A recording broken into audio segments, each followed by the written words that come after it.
Question number 1 है, common factor लिखने हैं 6 एंड 10 के। ठीक है, फैक्टर्स ऑफ 6 किस किस टेबल में आता है? 1 के टेबल में, 2 के टेबल में, 3 के टेबल में और अपने टेबल में यानी 6 के टेबल में। इसी तरह फैक्टर्स ऑफ 10 किस किस टेबल में आता है? 1 के टेबल में, 2 के टेबल में, 5 के टेबल में और 10 के टेबल में यानी अपने टेबल में। तो कॉमन फैक्टर्स, कॉमन फैक्टर से क्या मुराद है? जो दोनों में हो। तो ये देखें दोनों में क्या है? 2 दोनों में है, ये कॉमन फैक्टर हो गया।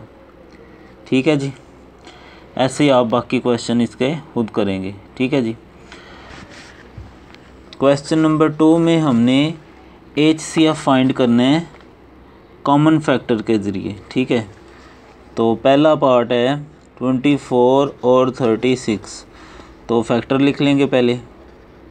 फैक्टर्स ऑफ 24 किस किस टेबल में आता है?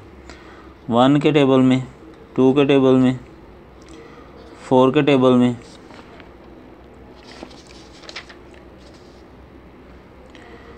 6 के टेबल में भी आता है और 8 के टेबल में भी आता है, 12 के टेबल में भी और 24 यानी अपने टेबल में।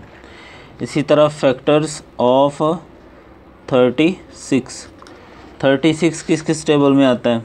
1 के टेबल में, 2 के टेबल में, 3 के टेबल में, 4 के, 6 के,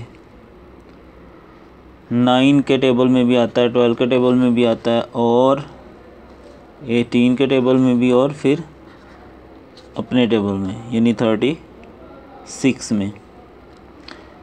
उसके बाद हम इसमें से निकालेंगे कॉमन फैक्टर्स जैसे पहला सवाल किया। कॉमन फैक्टर्स में देखें क्या क्या है दोनों में?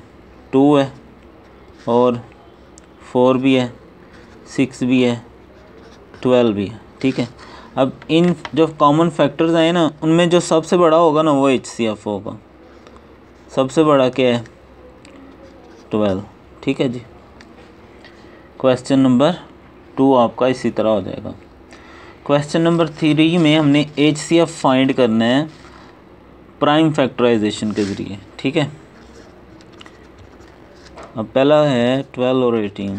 प्राइम फैक्टराइजेशन ऐसे 2 6 12, 2 3 6, 3 1 2 9 18, 3 1 3, 3 1। ठीक है जी। तो अब हम लिखेंगे प्राइम फैक्टर्स ऑफ 12। पहले 12 के लिखेंगे, क्या आए हैं? 2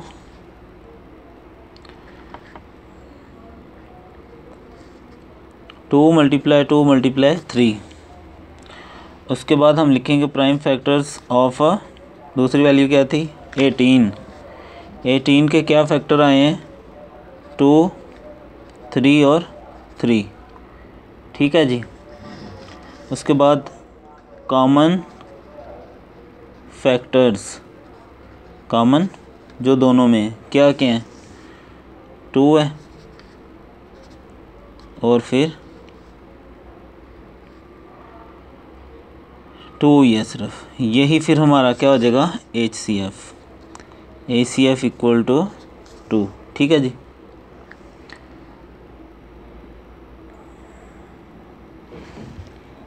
नहीं, इसमें 3 भी था, ये 3 है। ठीक है, तो 3 भी है दोनों में, तो 2 3 6, तो HCF क्या आ जाएगा? 6। ठीक है जी।